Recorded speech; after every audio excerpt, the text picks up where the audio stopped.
Well, hello there. All right, everyone, settle in. Today, we're going to talk about something that's less about crunching numbers and way more about using your professional judgment. It's called the reasonableness test. And I'm telling you, this is a principle you will come back to again and again and again throughout your entire career. It's kind of like the bedrock of the Income Tax Act. So really getting a feel for it now, it's going to be a huge advantage. So here's our game plan for today. First, we're going to define what this test actually is. Then, we'll look at just how widespread it is. After that, we'll get into some real-world examples to see it in action. Then, and this is a big one, I'll show you a really nasty trap you need to know about, and, more importantly, how to get out of it. And we'll wrap it all up with the one key takeaway that I really want to stick with you.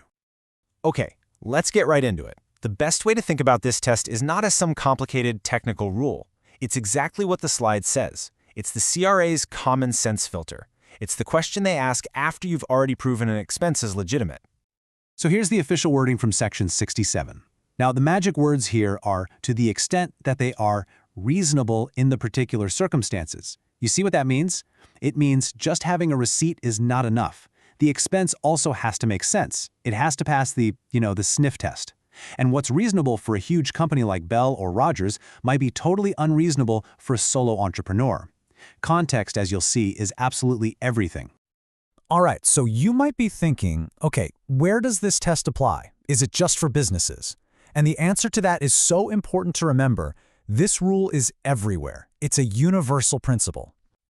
I want you to think of Section 67 as a master key.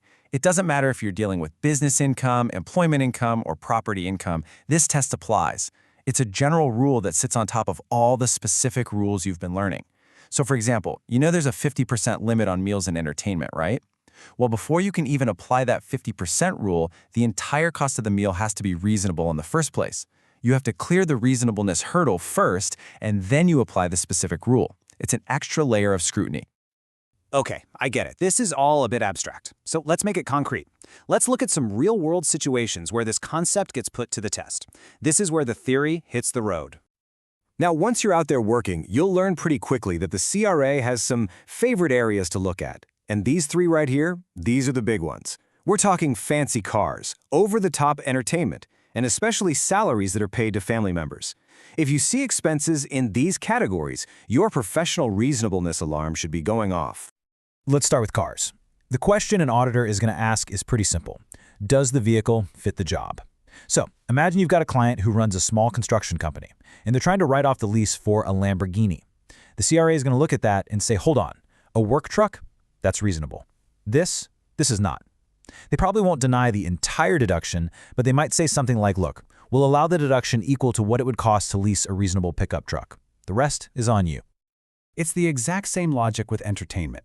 Taking a client to lunch is perfectly normal, but the scale is what matters. Let's say you take a client to a lunch that costs, $1,500. Remember our little hierarchy? First, the CRA asks, was a $1,500 lunch a reasonable expense to earn income from this client? If they decide that, say, only $250 was reasonable, then they apply that 50% limit to the $250. The other $1,250? Disallowed. Gone. Right off the top. Okay, so far, failing the test means you lose a deduction. And that's not good, but it's not the end of the world. But now I want to show you the most dangerous, the most punishing outcome of this rule. This is a situation that can be absolutely devastating for a small business, and it is your job as their future advisor to make sure they never fall into it. This trap almost always involves paying a salary to someone you're related to, a spouse, a child, a parent. Here's the classic setup. A business owner is doing really well, so they decide to pay their spouse a salary of, let's say, $100,000 to split the income. But the spouse only comes in a few hours a week to do some light admin work. The work is real, sure, but that salary, it's way, way out of line with the actual value of the work. And that's when the trap springs shut. And this slide right here shows you exactly why it's so brutal. Look at the two sides. On the left, the CRA comes in and says to the business that $100,000 salary was not reasonable. We think the fair value for that work is maybe $15,000. So we're denying your deduction for the other $85,000. So the business's income goes way up. But here's the kicker. Look at the right column. The spouse who got the $100,000 still has to report the entire $100,000 on their personal tax return. So that extra $85,000 gets taxed twice. Once as business profit and again as personal income. It's a painful double hit on the same family. Now, that sounds incredibly harsh, and frankly, it is. The CRA knows this, so even though it's not actually written in the Income Tax Act, they have an administrative policy to give people a way out. But here's the catch. This only works if it was an honest mistake about fair value, not some sneaky plan to avoid taxes. So here's how you fix it. It's a 4-step process. First, the CRA has to reassess the business and officially deny the expense. Then, the employee, our spouse in this story, has to write a letter to the CRA and ask for an adjustment. But step 3 is the absolute deal breaker. The employee must actually pay back that unreasonable portion. A real check from the spouse's bank account back to the business's bank account. Once the CRA gets proof of that repayment, and only then, they'll go back and adjust the spouse's tax return, and that double taxation problem disappears. Okay, let's pull all of this together. We've defined the reasonableness test, we've seen how broad it is, we've looked at real examples, and we've navigated the biggest trap it can set. So, what's the one thing, the single most important idea I want you to walk away with today? It's this. Your job as a tax professional isn't just to be a record keeper who collects receipts.